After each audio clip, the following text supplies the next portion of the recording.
சரி, நான் போயிட்டு வரேன், வென்று வரேன், சென்று வரேன். ம்,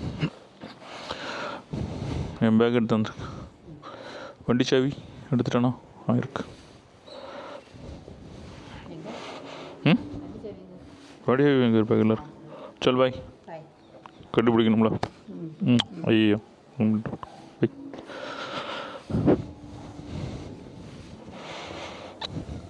சரி, ரெஸ்டாரண்ட் பாய்.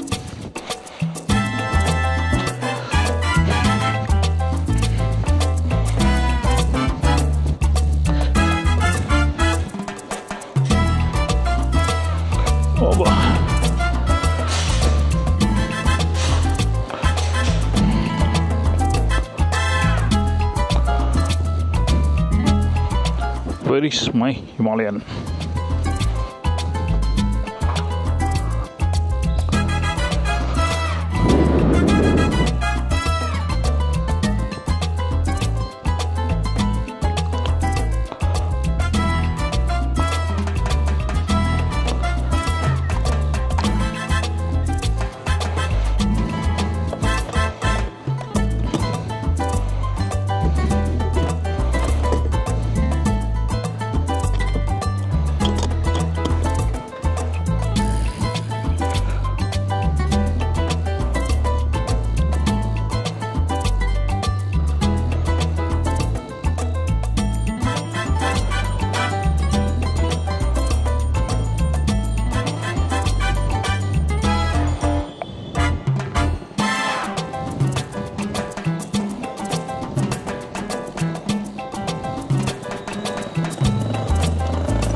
Okay, ready?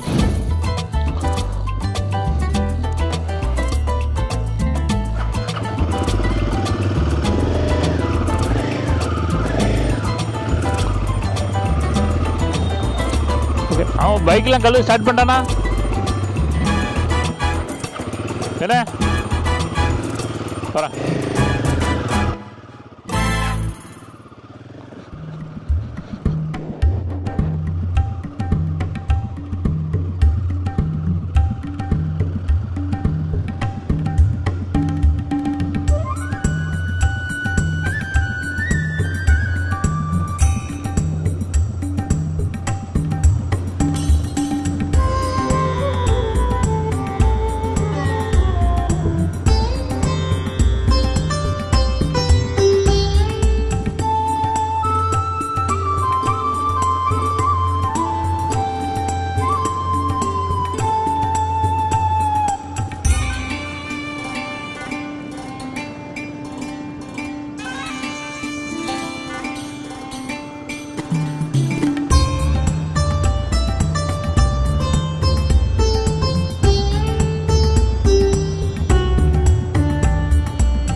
பயத்தில் இன்னொரு விஷயம் என்னென்னா, சரி நடந்தால் என்ன தான் ஆகணும் அப்படின்னு யோசிக்கோங்களா? அதே மாதிரி அப்படி நடக்கலைன்னா அதை பற்றி யோசிக்கலாம். ஒருவேளை நான் அந்த பயந்து இது செய்யாமல் இருந்தேன், அப்படி செஞ்சு நான் அதை சாதிச்சிட்டேன்னா, அந்த விஷயத்தை செஞ்சு முடிச்சிட்டேன்னா, என்னென்ன நல்ல விஷயங்கள் நடக்கும், நம்ம வாழ்க்கை எப்படி மாறும் இல்லையா? இன்விடேஷன் நம்ம சொல்லும்போது அப்படி தான், அதெல்லாம் பார்த்துருக்கேன்ப்பா, அதெல்லாம் ஒன்றும் பண்ண முடியாது. சரிடே, ஒன்றும் பண்ண முடியாது, ஓகே. ஒரு வேளை பண்ணிட்டேன்னா, ஒரு வேளை சம்பாதிச்சிட்டேன்னா, ஒரு வேளை இதுதான் உங்கள் பிஸ்னஸே மாற்றுச்சு அப்படின்னா, நீங்கள் யாரை ப்ராஸ்பெக்டிங்னு கூப்பிட போகிறீங்களா, அவனை போய் இங்கே கூப்பிட்டு என்ன வர போகிறான்? ஓகே, வராத. ஒரு வேளை வந்துட்டானா, ஒரு வேளை யாருக்கு தெரியும்? நீ நினைக்கிற அந்த டாப் 5%, டாப் உன் பிஸ்னஸ் கொண்டு வர அந்த ஒரு ஆள் இவனாக இருந்துட்டானா, உனக்கு தெரியுமா? அவன் என் ஃபியூச்சரில் என்ன பண்ணுவான்னு தெரியுமா? தெரியாது இல்லையா? ஒருவேளை அவன் இருந்துட்டானா, செஞ்சு பாரு அப்படின்னு எதையாவது நினச்சி நம்ம செய்கிறதுக்கு முன்னாடி, செய்ய மாட்டான்னு சொல்கிறதுக்கு முன்னாடி, ஒருவேளை அது நடந்துட்டுனா இதோட நல்லது கெட்டது என்ன அப்படின்னு இந்த பயத்தை வாழ வைக்கிறதும் சாவடிக்கிறதும் யார் தெரியுமா? நம்ம தான். அந்த பயத்துக்கு வந்து பவர் கொடுக்கறது, அந்த பயத்துக்கு வந்து உயிர் கொடுக்கறது, அந்த பயத்தை பெருசாக்குறது, அந்த பயத்தை வந்து நம்மளே மரல வைக்க செய்கிறது எல்லாமே நம்ம தான். அந்த பயத்துக்கு நம்ம பவர் கொடுக்கல, அந்த பயத்துக்கு வந்து நம்ம உயிர் கொடுக்கல அப்படின்னா அது அப்படியே செத்துரும். தண்ணி ஊற்றி ஊற்றி வளர்க்கக்கூடாது.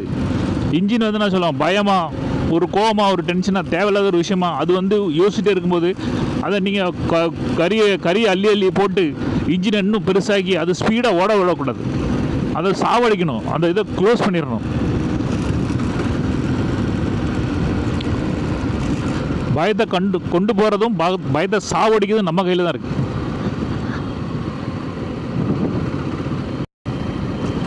சாவடிக்கணுமா, அதுக்கு பவர் கொடுக்கணுமா? சும்மா ஊதி ஊதி பெருசாக்கிறாருன்னு சொல்லலாம். ரஜினிகாந்த் ஜெயலலிதா சண்டை வரும்போது, நான் சும்மா ஜெவனேன்னு போயிட்டுருக்கேன், நீ ஊதி ஊதி பெருசாக்கி விட்றாதீங்க அப்படின்னு. நிறைய பொலிட்டீஷியன்ஸு, டிஎம்கே அந்த மாதிரி விஷயங்கள் பார்த்திங்கன்னா, சீமானை பற்றி, இந்த நிறைய பேரை பற்றி பேச மாட்டாங்க. இவனை சும்மா நம்ம பேசி இவனை சும்மா பெரிய ஆக்கி விட்றக்கூடாது அப்படின்னு. பயம் வந்து நம்ம கூட வர பயனாளி. நம்ம இப்போ ரயில் ஸ்நேகிதம் சொல்லுவாங்களா, அந்த மாதிரி நீங்கள் வெளியூர் போகிறீங்கன்னா ஊரில் ஒருத்தன் ஏறுவான் இறங்கிடுவான், அந்த மாதிரி மக்கள் வந்து ஏறுவாங்க இறங்குவாங்க. அந்த மாதிரி பயம் வந்து நம்ம போகிற வழியில் அது வந்துட்டு போகும். அதான் வந்து ஏறுவான், அப்புறம் அவன் ஊர் வந்து இறங்கி போயிடுவான். அதுக்கு நீங்கள் சொல்யூஷன் சொல்லி பண்ணோன்னா அது போயிடும். அதேமாதிரி அவனும் ஊருக்காரன் தானே, அவன் இறங்கி போயிடுவான். எவனுமே உங்கள் ஊருக்கு வரப்போகிறது கிடையாது. ட்ரெயினில் வரவன் சரியா உங்கள் ஊருக்கு வரமாட்டான். ரெண்டாவது, உங்கள் ஊருக்கு வந்து உங்கள் வீட்டுக்கு வரமாட்டான், உங்கள் கல்யாணத்துக்கு வரமாட்டான், வழியில் வரவன். ஸோ பயம் அப்படிங்கிறது வந்து வழிப்போக்கன் மாதிரி.